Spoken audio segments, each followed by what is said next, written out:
지난 1999년 아주 오래전 일이죠. G.O.D라고 이름하는 한 가수 그룹이 있었는데요. 어머님께라는 제목의 노래로 데뷔를 했습니다. 어려서부터 우리 집은 가난했었고 뭐 이런 노래 들어보신 분 계시죠? 예. 제가 이렇게 불렀는데도 아시는 분 아마 아실 것 같은데요. 이 노래 가사 가운데 아주 유명한 가사가 있죠. 어머님은 짜장면이 싫다고 하셨어. 따라 부르시는 분도 계신데 아주 유명한 그 가사가 나옵니다. 이 노래 모르시는 분도 혹시 계실 수 있으니까 이 노래의 가사 내용을 보면 이 한 가난한 집 아이가 집안이 좀 가난하니까 맨날 라면만 먹는 거예요. 그래서 라면이 이제 너무 질리는 겁니다. 그래서 우리는 왜 라면만 맨날 먹냐, 좀 맛있는 것 좀 먹고 싶다고 어머니한테 막 떼를 쓰기 시작합니다. 그러니까 어머님이 숨겨뒀던, 또 그동안 아껴뒀던 비상금을 털어서 이 아이를 위해서 짜장면을 시켜 주시죠. 그런데 짜장면을 하나만 시키시는 거예요. 아이만 짜장면을 먹게 하십니다. 아이가 이제 묻겠죠. 왜 엄마 거는 없냐? 엄마 왜 안 드시냐? 그러니까 어머님 뭐라 하세요? 어머님은 짜장면이 싫다고 하셨어. 예, 그렇게 거짓말을 하시는 겁니다. 진짜 짜장면이 싫어하시는 것보다 이제 가난하기 때문에 그렇게 거짓말을 하시는 거죠. 이게 사실 모든 부모님 마음 아니겠습니까? 우리나라가 가난했던 시절에 아이가 엄마는 왜 안 먹어? 라고 하면 엄마는 보통 엄마는 너 먹는 것만 봐도 배가 불러 이렇게 이야기를 하시죠. 실제로 먹는 것만 보고 배부른 사람이 어디 있습니까? 먹는 거 보면 더 배가 고프죠, 오히려. 예. 배에서 꼬르륵 소리가 나지만 그냥 그렇게 말씀하시는 거죠. 거짓말 아닙니까? 그렇다고 그런 말을 거짓말이라고 비난할 수 있겠습니까? 조금 더 심각한 상황을 예로 한번 들어볼까요? 2차 세계대전이 일어났을 때에 독일 나치 정권이 유대인들을 아주 참혹하게 학살했습니다. 그때 네덜란드에 코리 텐 붐이라고 하는 사람 이름인데요. 여성과 그 가족이 목숨을 걸고 이 유대인들을 숨겨주었어요. 나중에 밝혀진 바로는 약 800명 이상의 유대인들을 구출했다라고 알려져 있습니다. 그 가족들은 결국 1944년 2월에 그 누군가의 배신으로 인해서 독일 군인들에게 붙잡혀가지고 강제 수용소에 끌려가게 됩니다. 온 가족이 끌려가는데 아버지는 수용소에 열흘 만에 돌아가시게 되고 자매들도 또 가족들 모두도 수용소에서 결국 죽고 말지만 이 코리만 기적적으로 살아남아서 이 비밀 은신처에 대한 이야기를 The Hiding Place라는 제목의 책으로 발간을 하게 됩니다. 그래서 나중에 세상에 그 이야기가 알려지게 되고 영화로도 만들어지게 되었다라는 이야기가 있습니다. 그때 그녀와 가족들은 독일 군인들이 수차례 질문하는 질문들 속에 대답했겠죠. 독일 군인들이 유대인들 보았냐? 당신도 유대인들 숨겨둔 거 아니냐라고 질문했을 때 저기 유대인들이 있습니다라고 이야기하지 않고 우리는 그런 적 없습니다. 유대인들 본 적 없습니다. 숨겨두지 않았습니다라고 이야기하지 않았겠습니까? 그런데 그렇다고 해서 그런 그들에게 거짓말을 했다라고 비난을 할 수 있을까요? 오늘 우리가 살펴볼 이 9번째 계명, 내 이웃에 대하여 거짓 증거하지 말라. 이 계명을 단순히 거짓말을 하지 말라라는 계명으로 생각을 한다면 짜장면이 싫다라고 하신 노래 속 어머님이나 유대인들을 본 적이 없다라고 대답한 이 네덜란드인 가족들은 모두 9번째 계명을 어긴 죄인들이 될 텐데 정말 그렇다고 한다면 여러분 납득이 되십니까? 그런 걸 거짓말이라고? 9계명을 어긴 죄라고 할 수 있나? 라는 생각과 함께 납득이 잘 안 되신다면 이 9번째 계명 역시도 우리가 단순하게 생각해서는 안 되는구나 하는 사실을 알게 되실 것입니다. 지금부터 이 계명에 담겨 있는 더욱 중요하고도 본질적인 의미에 대해서 자세하게 살펴보도록 하겠습니다. 먼저 오늘 본문 16절을 표준 세번역으로 이렇게 번역하고 있는데요. 같이 한번 읽어보시겠습니다. 시작. 너희 이웃에게 불리한 거짓 증언을 하지 못한다. 너희 이웃에게 불리한 거짓 증언을 하지 못한다. 이 계명은 원래 1차적으로는 법적인 증언의 자리에서 거짓 증언을 하지 않도록 하는 말씀입니다. 처음 십계명을 받을 때는 광야에 있었기 때문에 법적인 어떤 분쟁이 생기면 모세나 장로들의 장막 앞에서 재판이 열렸습니다. 그곳에서 형 집행이 바로 이루어지기도 했지요. 하나님의 영광을 가리거나 하나님의 이름을 망령되게 일컫는 아주 중범죄에 해당하는 죄가 있을 때는 그 자리에서 돌로 바로 쳐서 죽이기도 하고 여러 가지 형벌이 그 자리에서 집행이 되기도 했습니다. 그런데 그 시대에 당연히 뭐 사건을 정밀하게 조사하는 경찰관들이 있거나 뭐 무슨 과학수사대 이런 게 뭐 있지도 않았겠죠, 당연히. 그렇기 때문에 이 판결을 내리는데 가장 결정적인 역할을 하는 것은 목격자들의 증언이 될 수밖에 없었죠. 즉 누군가가 어떤 증언을 하느냐에 따라서 한 사람의 재산이나 명예, 심지어는 자유를 박탈당하게 되기도 하고 구금이 당할 수도 있으니까요. 생명까지도 빼앗을 수가 있었던 것입니다. 그러니 거짓 증언이라는 것은 단순한 거짓말이나 말실수 정도가 아닙니다. 누군가에게 억울한 형벌을 받게 하거나 공동체의 신뢰를 잃게 만들거나 사회적으로 또는 실제적으로 죽게 만들 수 있는 아주 치명적이고도 악독한 죄악인 것이죠. 이러한 거짓 증거는 상대방의 자유를 훼손하기도 하지만 자신도 동일한 방식으로 타인의 거짓 증언에 의해서 자유를 얼마든지 빼앗길 수 있게 되는 것이죠. 그러니 하나님께서는 저와 여러분의 자유를 지켜주시기 위해서 이 9번째 계명을 주시는 것입니다. 이렇게 법정에서 거짓 증언을 금하시는 이유가 공동체와 모든 사람들의 자유와 생명을 지키기 위한 목적이라고 한다면 우리는 이 계명을 단순히 법정 안에서의 위증을 넘어서 일상 속 거짓의 다양한 형태까지도 확장해서 생각해 볼 필요가 있겠죠. 우리는 사실 일상에서 법정에 서서 증언을 해야 할 기회를 그렇게 자주 얻지는 못합니다. 평생 살아가면서 법정에 증인으로 설 기회 한 번도 가져보지 못하고 살아가는 사람들이 대부분이죠. 또 내가 저 사람을 진짜 죽여야지 하면서 거짓 증언을 하는 경우도 그렇게 많지 않을 수 있습니다.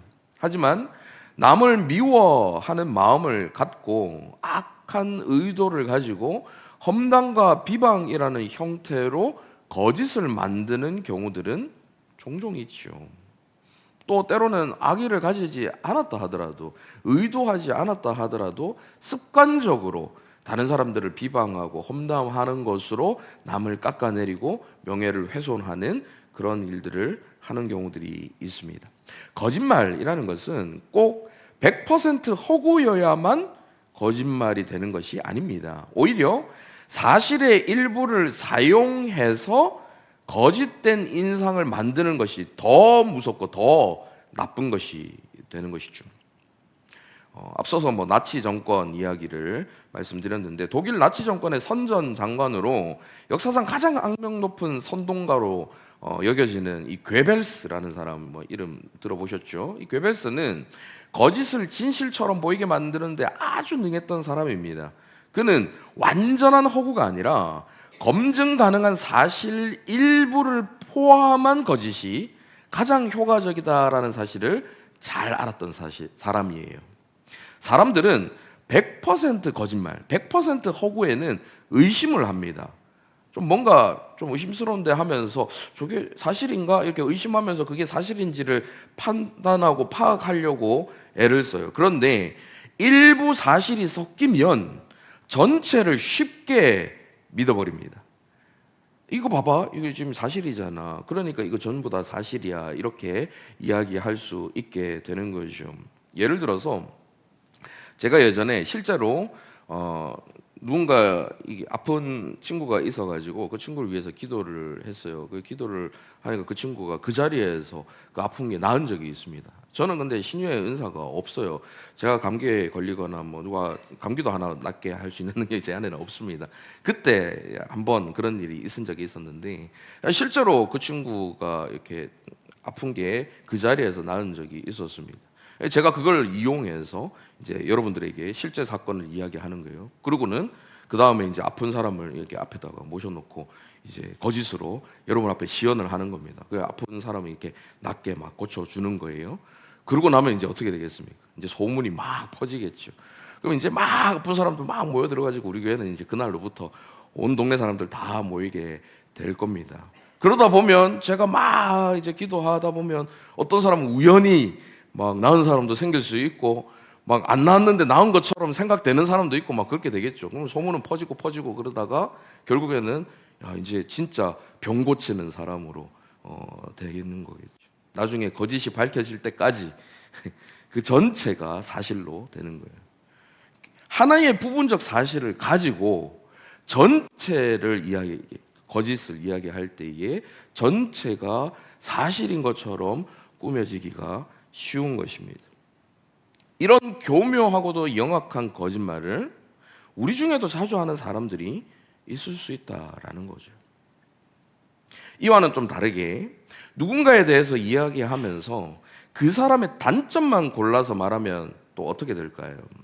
그 사람에 대해서 모르는 사람이 그냥 그 이야기를 전해 듣기만 하면 그 사람에 대해서 부정적인 이미지가 생길 수밖에 없지 않겠습니까? 그 사람에게 장점도 분명히 있는데 그 장점 하나도 이야기하지 않고 일부러 단점만 골라서 막 그렇게 이야기하면 그 사람은 천하에 막 몹쓸 사람이 되고 나쁜 사람이 되고 약한 사람이 되고 그렇게 만들어질 수가 있는 거죠.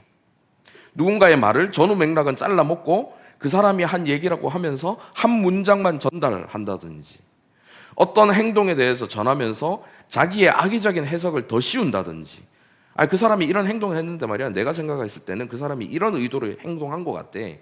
자기가 생각하는 그 사람의 의도를 이야기하면서 그 사람이 다른 의도로 행동했을 수도 있는데 그런 걸 막 이야기하면서 악의적으로 자기 해석을 더 씌운다든지 확인되지도 않은 말을 마치 사실인 것처럼 퍼뜨리는 행위들, 이 모두가 한 사람의 인격을 손상시키고 명예를 해치는 편집된 거짓 증언인 것이죠. 이런 것들이 다른 사람을 사회적으로 죽일 수도 있고 실제적으로 죽일 수도 있는 거예요. 육계명 이야기하면서 잠깐 언급드린 적도 있는데 악성 댓글 같은 것들 실제로 사람을 죽이기도 하죠. 교묘하게 익명성을 바탕으로 막 한 사람을 막 폄하하고 막 이야기하는 그런 악성 댓글들이 어떤 사람들 실제적으로 죽음으로 내몰기도 합니다. 이런 말들이 사람을 사회적으로 실제적으로 죽음으로 내모는 것입니다. 우리가 또 자주 하는 거짓 증거가 있습니다. 그것은 과장과 축소이죠. 사실을 비틀어서 나에게 유리하게 만드는 거예요. 내가 한 좋은 일, 잘한 일은 아주 크게 과장하고 내가 한 실수나 잘못한 일은 더 작게 축소해서 말을 하지요. 문제는 이런 과장과 축소가 다른 사람들에게 해를 끼치게 될 때가 있다라는 거예요. 특히 다른 사람이 잘한 일, 막 칭찬을 하면 그건 뭐 별거 아닌 거라고 남들 다 아는 거라고 막 깎아내린다든지 막 칭찬을 하고 있는데 괜히 완전히 다른 그 사람이 옛날에 실수한 일을 끄집어내가지고 칭찬하는 그 이야기 막 하고 있는 이야기를 화제를 확 돌려서 그 사람이 잘못한 일 끄집어내가지고 그 이야기로 막 화제를 돌린다든지 그 사람이 막 조금만 잘못해도 동네방네 떠벌리면서 아주 큰 잘못이라도 한 사람인 것처럼 이야기를 한다면 이 역시도 거짓 증언의 범주 안에 들어갈 수 있는 것이죠. 한 사람의 인격을 훼손하고 명예를 훼손하는 일. 또 어떤 형태의 거짓 증거가 있을까요? 요즘은 자기 포장과 이미지 관리를 아주 손쉽게 만들어낼 수 있는 시대이죠. SNS에 올리는 사진이나 어떤 글을 통해서 자신이 실제보다 더 능력 있는 사람처럼 꾸밀 수 있는 시대 아닙니까? 더 바쁘고 잘 나가는 사람처럼 보일 수 있고, 더 인기 있고 인맥이 넓은 대단한 사람처럼 보일 수 있고, 더 풍요롭고 여유롭고 행복한 삶을 살아가는 사람처럼 얼마든지 꾸밀 수가 있죠. 남들에게 보여주고 싶은 것만 보여주고, 연약하고 더럽고 추악한 것을 모두 감추면서 거짓된 자신을 만들어내는 거예요. 이러한 거짓 증언은 남에 대해서만이 아니라 자기 자신에 대해서도 거짓된 증언을 하는 방식인 거죠. 자기 자신마저도 속이는 거죠. 물론 자신의 약하고 악한 것을 막 다른 사람들에게 다 드러내면서 살아야 한다는 뜻은 아닙니다. 지금 드리는 말씀은 마치 그런 것이 전혀 없이 내가 그 보이는 것처럼 완벽한 사람처럼 꾸미면서 마치 이상적인 이런 모습만 갖춰 있는, 나 자신에 있는 그들의 모습이 아니라 이렇게 꾸며진 사람이 마치 자기인 것처럼 꾸미면서 남들은 물론이고 자기 자신마저도 속이며 살아가는 것에 대한 말씀을 드리는 것이죠. 우리는 비방과 험담만 죄로 여기지만 사실이 아닌 칭찬이나 의도를 가진 아첨도 진실을 왜곡하는 행위입니다. 상대를 조종하고 이용하기 위해서 칭찬을 하는 거. 야, 너 설거지 진짜 잘한다. 다음에 너 설거지 시키려고. 설거지 진짜 잘한다. 야, 식기세척기보다 네가 더 잘한다고 막 그렇게 칭찬한다든지, 관계를 유지하기 위해서 막 형식적으로 공감하는 척하면서 진실을 말해줘야 할 때에도 그저 듣기 좋은 말만 하는 것도 거짓 증언에 속하는 거죠. 성경에도 그런 거짓 선지자들이 많이 나옵니다. 하나님께서는 심판과 회개를 말씀하시는데 좋은 일만 있을 거라고 막 왕 앞에서 거짓 증거하는 거짓 선지자들, 모두 이 구계명을 어기는 자들이라고 할 수가 있죠. 여러분, 여기까지 들으시니까 어떠십니까? 이 구계명에서 말씀하시는 것의 핵심이 단순히 거짓말을 하지 말라라는 것을 넘어서는 거라고 한다는 것을 알 수가 있죠. 하나님께서는 거짓 증거를 금하시면서 그 앞에 내 이웃에 대하여라는 말씀을 덧붙이셨습니다. 곧 이 계명이 거짓 말 자체보다, 그것에 한정되는 것보다 더 넘어서 이웃을 향한 태도를 다루는 계명이다라는 것을 알 수가 있죠. 거짓 증거가 문제인 이유는 단지 윤리적으로 사실을 말하지 않아서 윤리적인 문제가 되어서가 아니라 그 거짓이 이웃을 해치기 때문인 거예요. 그렇기 때문에 그냥 단순히 사실을 말하지 않는 거짓말을 다루는 계명이라면, 앞서도 말씀드린 것처럼 어머님이 짜장면이 싫다고 하시는 것도 이 계명에 위반이 되는 게 되어야 되는 거죠. 그런데 그것은 남을 해치기 위한 말이 아니잖아요. 그런 걸 말씀하시는 게 아니라는 거예요. 그러니 우리가 법정에서 위증을 한 적이 없기 때문에 구계명으로부터 자유롭다고 생각할 수 있지만, 말로 현실을 조작하고 말로 남의 인격을 뒤흔들고 말로 명예를 훼손하고 말로 다른 사람의 감정과 자아를 손상시키면서 살아갔다면 거짓 증거들을 행하며 구계명을 어기고 있다라고 볼 수가 있는 것입니다. 이러한 관점에서 볼 때에 심지어 어떨 때는 진실을 말함에도 불구하고 이 9번째 계명의 본질을 이해하지 못해서 이 9번째 계명의 본질을 지키지 못하는 경우가 생길 수가 있습니다. 진실을 말함에도 불구하고요. 예를 들어 볼까요? 키가 작아서 컴플렉스가 있는 사람 앞에서 너 키가 왜 이렇게 작냐? 진실을 말하는 거잖아요. 그런데 이거는 구계명의 그 목적에 해당하지 않는 거예요. 저 같은 덩치가 뭘 먹고 있는데 와가지고 야 그만 좀 먹어라, 그러니 자꾸 살이 찌지. 진실을 말한 거잖아요. 가뜩이나 머리숱이 적어서 걱정하는 사람들, 야 너 좀 있으면 대머리 되겠다, 모발 막 이러면은 아무리 그 사람이 진실을 말하면서 구계명을 어기는 일을 하지 않았다 하더라도 듣는 사람으로 하여금 6계명을 어기게 만들 수 있는 아주 위험한 행위가 될 수 있는 것입니다. 무슨 말입니까? 9계명은 거짓만 금하는 계명이 아니라 진실을 말하는 방식도 다루는 계명인 거예요. 사실을 말한다 하더라도 상대를 정죄하고 비난하기 위해서 하는 말, 상처나 망신을 주기 위해서 하는 말, 자신이 이득을 취하거나 우월감을 느끼기 위해서 하는 말이라면 그것은 진실을 사용하는 폭력이 될 수 있는 겁니다. 그런 진실을 말하는 것은 구계명을 온전히 지켰다라고 할 수가 없는 거예요. 그래서 성경은 참된 것을 말하되 사랑 안에서 하라라고 분명하게 가르쳐 주시는 것입니다. 그렇다면 우리는 왜 이런 거짓 증거들을 하면서 살아가는 것일까요? 우리 내면에 있는 거짓의 가장 깊은 뿌리에는 있는 그대로의 내가 드러나게 되면 다른 사람에게 사랑받지 못할 것이라는 두려움, 곧 거부의 공포가 자리 잡고 있기 때문입니다. 그래서 진실을 있는 그대로 내놓기보다 진실을 조금 다듬고 조금 포장하고 자신에게 조금 더 유리하게 조정하죠. 있는 그대로의 나로는 다른 사람들에게 받아들여질 수 없을 것 같기 때문입니다. 그렇게 우리는 더 좋은 사람처럼 보이기 위해서 과장되거나 축소해서 말합니다. 덜 나빠 보이기 위해서 꾸며서 설명합니다.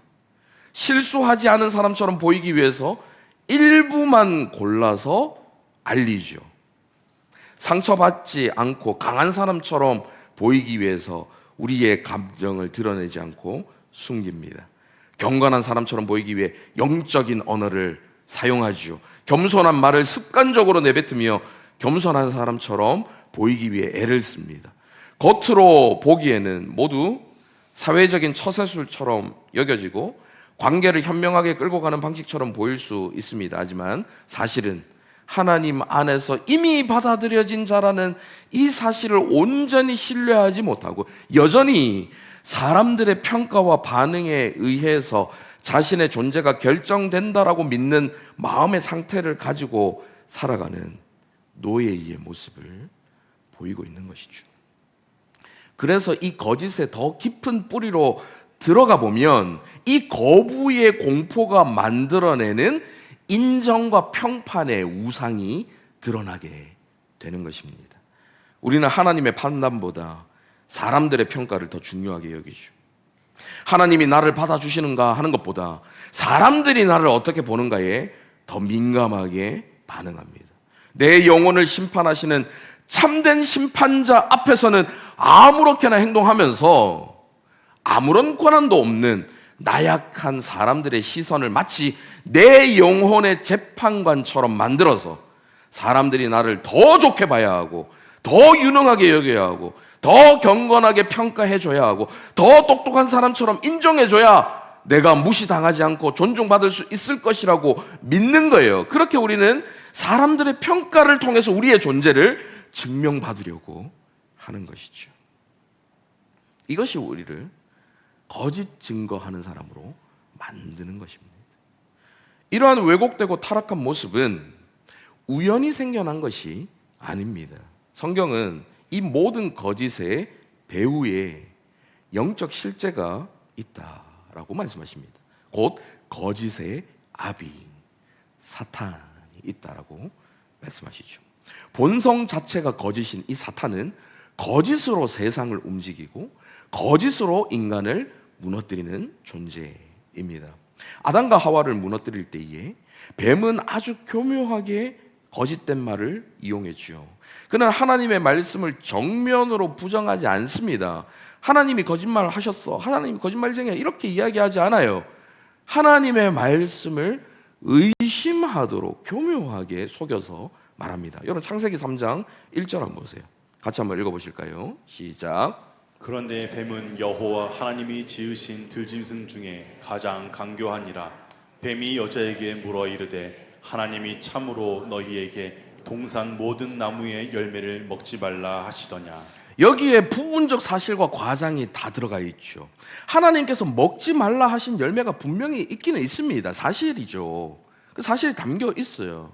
그런데 모든 나무의 열매를 먹지 말라 하지 않으셨습니다. 동산 중앙의 나무의 열매만 먹지 말라 말씀하셨죠. 그런데 나치의 괴벨스의 거짓 선동처럼 뱀이 하와를 이 부분적 사실과 과장으로 선동하고 있는 거예요. 하나님이 동산 모든 나무의 열매를 먹지 말라 하셨다며 라고 이야기하면서 하와로 하여금 그런 인식, 그런 이미지를 만들게 하는 것입니다. 그 뒤에 하는 말도 마찬가지예요. 4절과 5절도 이어서 보십시오. 뱀이 여자에게 이르되 너희가 결코 죽지 아니하리라. 너희가 그것을 먹는 날에는 너희 눈이 밝아져 하나님과 같이 되어 선악을 알 줄 하나님이 아심이니라. 이것이 사탄의 방식입니다. 하나님의 말씀에 대한 신뢰를 교묘하게 흔드는 것이죠. 사실과 거짓을 섞어서. 죽지 않을 것이다 라는 것은 거짓이죠. 그런데 하나님께서 눈이 밝아져 선악을 알게 될 것을 아신다. 이건 또 사실이잖아요. 이것을 막 섞어가지고 교묘하게 섞어서 하나님에 대한 인식을 왜곡시킵니다. 마치 하나님께서 모든 나무 열매를 먹지 못하게 막으시는 자유를 억압하는 하나님처럼 만드는 거예요. 사람의 눈이 밝아지는 것이 아주 좋은 일인데 그 좋은 일이 일어나는 것을 싫어하는 나쁜 하나님처럼 여겨지게 만드는 겁니다. 뭔가를 알면서도 일부러 숨기시는 분처럼 의심하게 만드는 거예요. 말로 그렇게 만드는 거예요. 그러면서 인간 스스로를 높이게 합니다. 그 열매 먹으면 너도 하나님처럼 될 수 있어. 이 말은 단순한 유혹이 아니에요. 인간으로 하여금 하나님 말씀보다 자기 판단을 더 믿게 만드는 거짓 증언이죠. 하나님을 불신하게 만들고 자기를 절대화하게 해서 하나님의 진리보다 탐욕스러운 인간의 그 욕망을 더 위에 올려두게 만드는 것입니다. 그렇게 타락한 인간은 그 사탄의 언어를 배우게 됩니다. 여러분, 거짓 증언, 거짓 증거, 거짓말이라는 것은 단순히 윤리적으로 나쁜 말 정도가 아니에요. 거짓 증거는 사탄의 방식대로 말하는 사탄의 언어인 것입니다. 그러면서 하나님의 약속보다 자신의 불안을 더 크게 생각하고 하나님의 인정보다 사람의 평가를 더 중요하게 생각하고 하나님의 말씀보다 자신의 입장과 체면을 더 지키려 하면서 살아가는 거죠. 죄를 죄라고 부르거나 인정하기보다는 상황을 탓하고 상처를 탓하고 어쩔 수 없었다라고 핑계를 대게 만들고 오히려 하나님이 주신 저 여자 때문에 내가 그 열매를 먹었다고, 하나님이 만드신 저 뱀 때문에 내가 그 열매를 먹었다고, 결국 자기가 원해서 손을 뻗어 먹어놓고는 남 탓을 하는 거예요. 결과적으로 본질적으로 하나님 탓을 하는 거죠. 하나님 주신 저 여자, 하나님 만드신 저 뱀, 자기가 먹어놓고는. 이것이 바로 사탄의 방식대로 말하는 겁니다.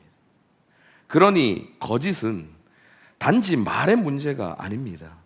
하나님의 말씀을 중심에 두지 않고 내 욕망과 두려움을 중심에 두면서 현실을 바라보며 진실을 왜곡하고 재구성하는 행위이죠. 나의 탐욕을 채우기 위해서, 내가 더 유리한 입지를 오르기 위해서, 나에게 더 유익을 끼치게 하기 위해서. 따라서 우리가 하는 거짓 증거는 단지 이웃에게만 하는 거짓말이 아닙니다. 궁극적으로는 하나님께 거짓 증거하는 것이 되는 것이죠. 우리는 대놓고 입으로 하나님은 거짓말쟁이입니다 라고 이야기하지 않습니다. 마치 뱀이 그랬던 것처럼 우리는 대놓고 그렇게 이야기하지 않아요. 하지만 삶을 보면 실제로 그렇게 여기며 살아갈 때가 많습니다. 하나님은 나는 너로 충분하다라고 말씀하시는데 우리는 아닙니다. 하나님께 사랑받기 위해서 우리는 뭔가를 해야 될 것 같습니다.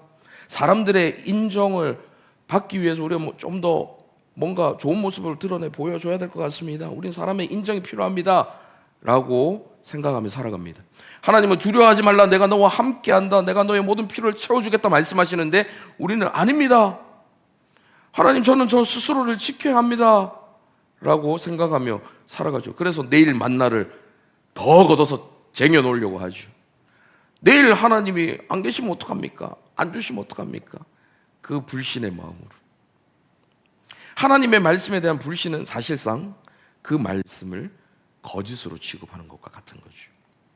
그리고 하나님을 향한 거짓 증언은 마침내 한 장면에서 절정에 이릅니다. 바로 예수 그리스도에 대한 재판의 자리이죠. 진리가 육신을 입고 우리 가운데 오셨습니다. 내가 곧 길이요 진리요 말씀하신 예수 그리스도, 그분이 육신으로 우리 가운데 오셨어요. 그런데 인간은 진리이신 그분을 보고도 그 진리를 사랑하지 않습니다. 오히려 불편했죠. 왜냐하면 진리는 우리의 거짓된 가면을 벗기기 때문이에요. 진리는 우리의 위선을 드러내고 숨겨뒀던 욕망을 비추고 자기 의를 깨뜨리기 때문입니다. 그래서 사람들은 예수님을 거절했어요. 그분의 말씀을 불편했어요. 그분의 거룩함을 부담스러워했습니다. 그분의 빛 앞에서 자기 어둠이 드러나는 것을 견디지 못했어요. 그래서 결국 어떻게 했습니까? 진리 자체이신 분을 거짓된 증언으로 정죄했고, 흠 없으신 분을 죄인으로 몰고 갔죠. 생명의 주님을 죽일 만한 이유를 찾을 수 없었지만 거짓 증거로 그 이유를 만들어냈습니다. 이것이 인간 거짓의 최고봉이에요. 인간은 진리를 몰라본 정도가 아니라 진리를 미워했고 진리를 없애고 싶어 했고 실제로 진리를 십자가에 못 박아 제거해버렸습니다. 그런데 여기서 오늘을 살아가는 저와 여러분이 흔히 범하는 잘못이 있어요. 그래, 당시 유대 종교 지도자들이 문제였어. 그래, 빌라도가 비겁했지. 그래, 거짓 증인들이 나쁜 놈들이었어. 물론 맞아요. 하지만 그 재판의 자리에 있던 사람은 단지 2000년 전 유대인들만이 아닙니다. 왜 그럴까요? 저와 여러분 안에도 같은 마음이 있기 때문이에요. 예수님이 우리의 자아를 건드시면 우리는 불편해합니다. 예수님이 우리의 죄를 드러내시면 우리는 변명하고 싶어해요. 주님, 이 정도 가지고 죄라고요? 아니, 저기 앉아있는 저 나쁜 사람 좀 보세요. 저 사람에 비하면 저는 정말 잘 살고 있는 거 아닙니까? 억울해하죠. 예수님이 우리 마음의 우상을 건드시고 흔드시면 우리는 거기에 저항합니다. 하나님, 이거 뺏어가지 마세요. 움켜쥐고 내려놓지 않으려고 해요. 예수님이 너 자신을 부인하라, 모든 것을 버려두고 나를 따르라 하시면 우리는 다른 길을 찾고 싶어 합니다. 다음에요, 주님. 이것만 좀 하고. 그런 의미에서 저와 여러분 모두 진리이신 예수님을 대적한 자들이죠. 단지 2000년 전 그 자리에 서 있지 않았을 뿐이에요. 그분을 십자가로 내몰았던 죄는 오늘도 진리보다는 자기 보호를 선택하는 저와 여러분, 진리보다는 이기적인 탐욕을 선택하고 자신의 유익만을 선택하는 저와 여러분 안에도 동일하게 있는 것입니다. 그러니 우리는 예수님의 재판 이야기를 읽을 때 남의 이야기처럼 읽어서는 안 돼요. 그 재판정에 거짓 증인들 속에 내 얼굴이 있고, 비겁하게 손 씻는 빌라도 그가 물에 비치는 자기 얼굴을 볼 때 그 얼굴에 내 얼굴이 있는 거예요. 십자가에 못 박으라 외치는 군중 한가운데에 저와 여러분이 서 있다라는 이 사실을 기억해야 하는 것입니다. 그렇게 사탄의 언어를 배워서 하나님께 거짓 증언하고 진리이신 예수 그리스도를 대적한 저와 여러분을 위해서 우리 주님께서는 그 재판정에 서신 것입니다. 그리고 거짓 증인들 앞에서 주님은 자신을 정당화하는 방식으로 싸우지 않으셨어요. 왜곡된 진술 속에 거짓 고발을 당하셨는데 아무 말씀하지 않으십니다. 조롱과 모욕을 당하셨지만 묵묵히 다 받으셨고 결국 십자가로 아무런 저항 없이 넘겨지셨죠. 왜 그러셨을까요? 살아남기 위해서 진실을 조작하던 정직하지 못한 저와 여러분을 진짜로 살려주시기 위해서 진리이신 그분이 거짓의 재판을 받으신 것입니다. 거짓이라고는 조금도 없으신 그분이 거짓의 자녀가 서야 할 자리에 대신 서셔서 거짓에 대한 모든 심판을 받으신 것이죠. 그리고는 저와 여러분이 더 이상 거짓의 자녀가 아니라 진리의 자녀, 의의 자녀가 되도록 만들어주신 것입니다. 이것이 바로 복음이에요. 따라서 이제 우리는 더 이상 거짓으로 자신을 지키지 않아도 됩니다. 더 이상 자신을 포장하지 않아도 돼요. 변명으로 자신을 지키지 않아도 됩니다. 남을 깎아내리면서 자신이 높아지고 인정받으려 하지 않아도 됩니다. 다른 사람들에게 받아들여지기 위해서 애쓰지 않아도 돼요. 왜냐하면 예수 그리스도 안에서 우리는 이미 받아들여졌고 이미 온전히 사랑받는 하나님의 자녀, 사랑받는 존재가 되었기 때문입니다. 이러한 복음이 없는 사람은 늘 방어적이에요. 자기의 잘못을 인정하는 순간 모든 것이 무너질 것처럼 느껴지기 때문입니다. 하지만 복음 안에 있는 사람은 자기 실수나 죄를 인정해도 존재가 무너지지 않는다는 사실을 알기 때문에 인정할 수 있는 용기와 힘을 가지는 거예요. 자신의 존재는 자기 성과나 자기 이미지 위에 세워져 있지 않고 그리스도의 완전하신 의로움 위에 세워져 있다는 것을 알기 때문입니다. 그래서 정직하게 말할 수 있는 힘을 얻는 거죠. 이게 진짜 자유예요. 실수나 죄를 짓지 않아서 자유한 게 아니라 실수나 죄 가운데서도 그것을 겸허하게 받아들이고 인정하고 다시 하나님께로 돌이킬 수 있기 때문에 자유를 누리는 거예요. 물론 뻔뻔하라는 게 아니라 하나님의 자녀로서 다시 돌이킬 수 있는 기회를 얻을 수 있기 때문에 하나님 앞에 다시 설 수 있는 그 자유, 하나님 앞에서 이미 받아들여졌기 때문에 사람 앞에서도 진실하게 설 수 있게 되는 것입니다. 복음 안에 있는 사람들은 또한 남의 약점을 소비하지 않습니다. 왜냐하면 자기도 은혜로 산다는 사실을 알기 때문에 자기가 완벽해서 서 있는 게 아니라 하나님의 긍휼로 인해 넘어지지 않고 서 있을 수 있다는 사실을 알기 때문에 타인의 연약함이나 실패를 함부로 말하지 않는 겁니다.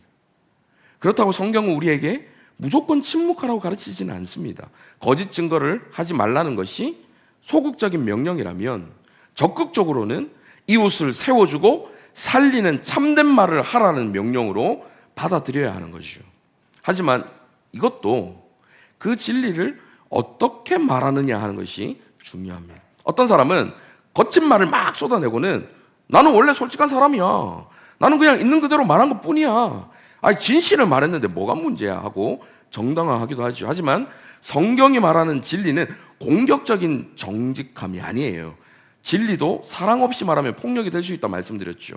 맞는 말도 상대를 무너뜨리기 위해 사용하면 죄가 되는 겁니다. 복음 안에 있는 사람은 단지 맞는 말을 하는 사람이 아니라 살리는 말을 하는 사람이에요.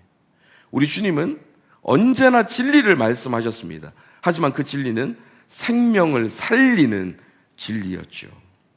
현장에서 간음하다 잡힌 여인을 향해서 주님 뭐라고 하십니까? 사람들이 막 돌로 치려고 할 때에 너희 중에 죄 없는 자가 먼저 돌을 들어 쳐라 말씀하시고 그 여인에게 뭐라고 말씀하시는지 한번 보십시오. 요한복음 8장 10절 11절 같이 읽습니다. 시작. 예수께서 일어나사 여자 외에 아무도 없는 것을 보시고 이르시되 여자여 너를 고발하던 그들이 어디 있느냐 너를 정죄한 자가 없느냐 대답하되 주여 없나이다. 예수께서 이르시되 나도 너를 정죄하지 아니하노니 가서 다시는 죄를 범하지 말라 하시니라. 이게 예수님의 방식이에요. 죄를 죄가 아니라고 말씀하시진 않습니다. 죄를 죄라고 말씀하세요. 그런데 사람을 파괴하는 방식으로 말씀하지 않으세요. 나도 너를 정죄하지 아니하노니라고 말씀하시지만 가서 다시는 죄를 범하지 말라라고 하시면서 그것이 죄라는 것은 분명하게 말씀하십니다. 그럼에도 나는 널 정죄하지 않는다라는 방식으로 표현하시죠. 이렇게 주님의 은혜를 입은 그 두려움에 벌벌 떨던 여인이 그 은혜 앞에서 그 다음에 죄를 지을 수 있었을까요? 그 여인은 주님의 이 은혜의 말씀에 생명을 얻었겠죠. 드러내시되 버리지 않으셨고 책망하시되 회복을 향해 이끄셨습니다. 교회가 진리를 사랑하는 공동체가 되려면 바로 이 주님의 방식을 배워야 합니다. 우리의 말은 정확해야 하지만 자비로워야 하고 분명해야 하지만 사랑이 배워 있어야 하는 것이죠. 그럴 때 참된 말은 죽이는 칼이 아니라 치료하는 도구가 될 수 있는 것입니다. 이제 말씀 맺겠습니다. 9계명은 우리에게 단순히 거짓말하지 말라라는 윤리 규칙 하나를 주는 것이 아닙니다. 이 계명은 우리 안에 있는 거부의 공포를 드러내죠. 인정과 평판의 우상을 드러냅니다. 그러면서 진리 대신 예수 그리스도 안에서 우리가 정직하게 살아도 무너지지 않을 수 있는 자유를 선포해 주시는 거예요. 예수 그리스도께서는 하늘로 오르시며 우리에게 성령님을 보내주셨습니다. 우리 안에는 예수의 영, 진리의 영이신 성령님이 거하십니다. 우리가 거짓을 말할 때는 우리 안에 거하시는 성령님께서 찔림을 주세요. 양심의 가책이라고 부르는 성령님의 찔림. 우리가 거짓말 말할 때 찔림이 있을 때는 성령님의 음성으로 들어야 합니다. 찔림에 귀 기울여야 해요. 그리고 우리 안에서 진리를 말할 수 있는 힘을 주시죠. 그 성령님의 능력으로 참되고 정직한 말, 이웃을 살리는 말을 전하며 진리의 빛 아래 자유인답게 살아가는 저와 여러분 다 되시기를 간절히 바랍니다. 말씀을 생각하며 오소서 진리의 성령님 함께 찬양하시겠습니다.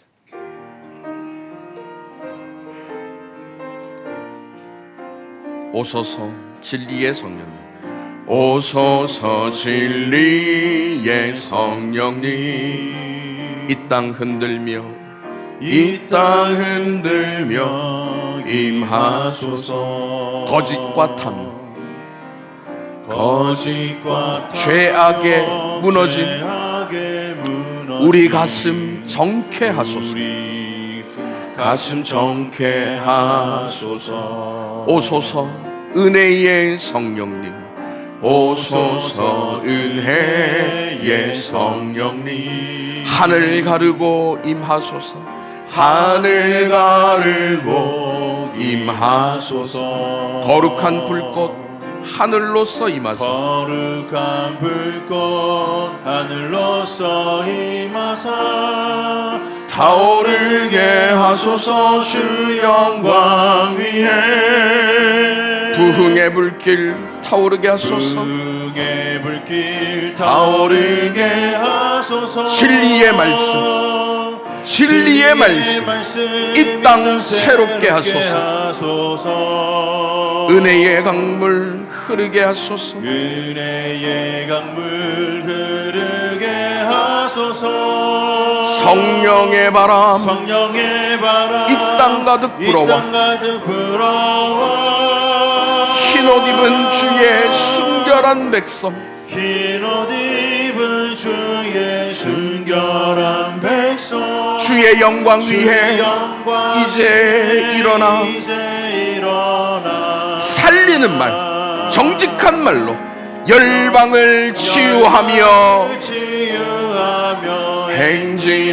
행진하는 영광의 그날을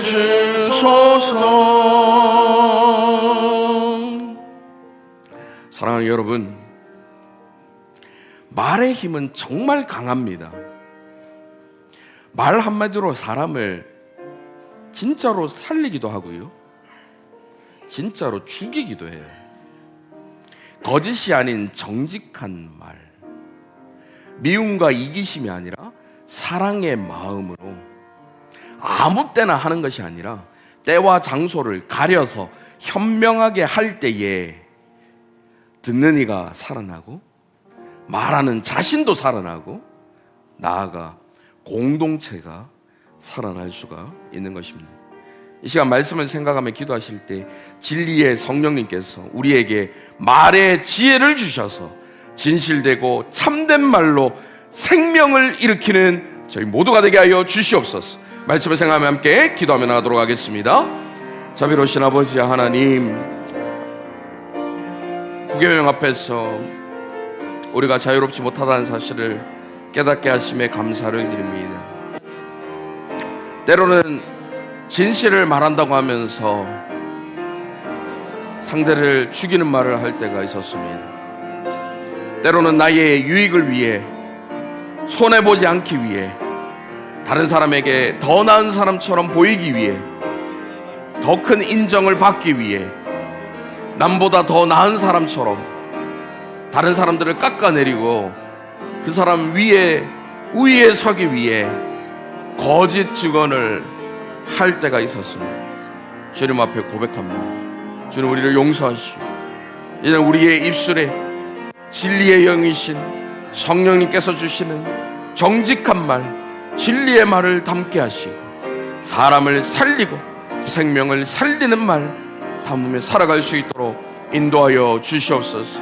우리의 말로 이웃을 살려내고 우리의 말로 공동체를 살려내고 우리의 말로 어둠 가운데 있는 죽어가는 영혼들을 살려내는 참자유인의 삶이 될 수 있도록 주님 역사하여 주시옵소서.